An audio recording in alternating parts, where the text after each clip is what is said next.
जय गुरु जी, जय भोलेनाथ की।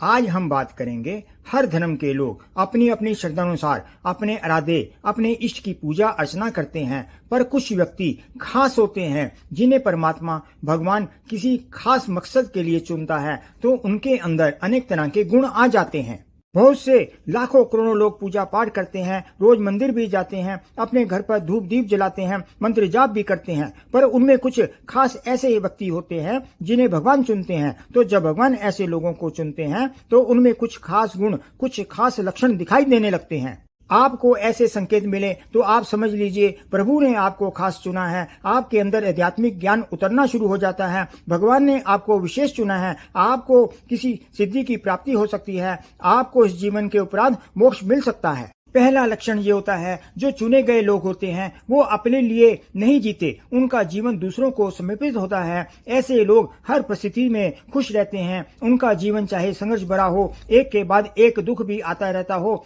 फिर भी वे भगवान की पूजा अर्चना सेवा नहीं छोड़ते। भगवान की दिव्य शक्तियां उनमें सकारात्मक ऊर्जा बनाए रखती हैं, उनकी मदद करती हैं और वे हर परेशानी को पार कर लेते हैं। दूसरा लक्षण ये होता है, आपके अंदर नम्रता आने लगती है। कोई आपसे क्रोध करता है या आपका बुरा भी कर देता है तो भी आप नम्रता से बात करते हैं, अच्छा बुरा सब परमात्मा पर छोड़ देते हैं। आपके अंदर इस तरह के भाव उत्पन्न हो जाते हैं कि किसी का हमारे द्वारा दिल ना दुखे। आपके मन में विचार आते हैं कि आप किसी तरह से हर जीव की, प्राणी की सेवा करें। आप अवसर ढूंढते हैं किसी भूखे को भोजन करा सकें। मूक पशु पक्षी आदि के खाने दाना पानी की व्यवस्था करते रहते हैं। तीसरा लक्षण ये होता है, आपका मन ऐसी जगह जाने का करता है जहाँ सत्संग हो रहा हो। आप बात भी करते होंगे तो आपके मुंह से भगवान की ही बातें, ज्ञान की ही बातें, यानी आपके अंदर से खुद ब खुद अध्यात्म की ही नई नई बातें निकलती होंगी और आप खुद भी हैरान होते होंगे कि ऐसी ज्ञान की बातें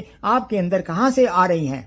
चौथा लक्षण ये होता है, जब प्रभु किसी को चुनते हैं तो उस व्यक्ति के मन में प्रभु की पूजा अर्चना की, कैसे प्रभु को प्रसन्न किया जाए, उनके निमित्त कौन सा नया भोग प्रसाद अर्पण किया जाए, उनका कैसे श्रृंगार किया जाए और क्या नया वस्त्र अर्पण किया जाए, कौन सा मंत्र जाप किया जाए आदि नए नए विचार आते रहते हैं। पांचवा लक्षण ये होता है, जब आप एकांत में बैठते हैं तो अचानक ही आपको मन ही मन अपने द्वारा भूतकाल में की गई गलतियों के बारे में पश्चाताप होने लगता है। आप मन ही मन उस गलती के लिए भगवान से माफी मांगने लगते हैं। एक तो ये संकेत है कि अब आप में दिव्य शक्तियां, दिव्य ऊर्जा आप में आ रही है। प्रभु आपको आपकी गलतियों का एहसास दिला रहे हैं और उनकी दृष्टि आप पर बनी हुई है।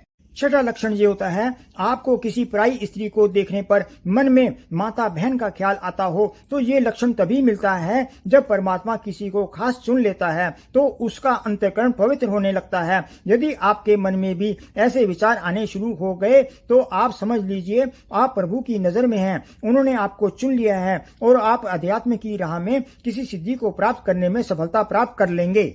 सातवां लक्षण ये होता है, पूजा करते समय अचानक आपके रोम खड़े हो जाएं, बिना पंखे आदि के आपको सुहानी हवा का झोंका लगे या आपको शरीर में पूजा करते वक्त सीरन सी महसूस हो, स्वप्न में आपको भगवान की मूर्ति या मंदिर आदि के दर्शन हो, या बिना किसी दूर दूर तक संगीत के आपको मधुर संगीत सुनाई दे, या रात्रि में गहरी नींद में सो रहे हो और आपको लगता है किसी ने आपको आवाज दी और आप अचानक ही उठ जाते हैं, लेकिन फिर आप देखते हैं यहाँ तो कोई नहीं है लेकिन आवाज तो स्पष्ट थी, तो आप समझ लें कि भगवान अपनी दिव्य शक्तियों के साथ आपके आसपास हैं, आप उनकी निगरानी में हैं और वे दिव्य शक्तियां आपके अंग हैं।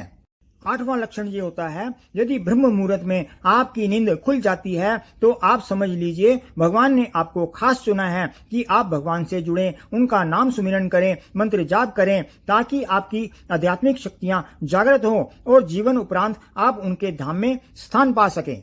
जानकारी पसंद आई हो तो चैनल को लाइक करें, शेयर करें और सब्सक्राइब करें और कमेंट बॉक्स में जय भोलेनाथ का जयकारा लगाइए। जय गुरु जी, जय भोलेनाथ।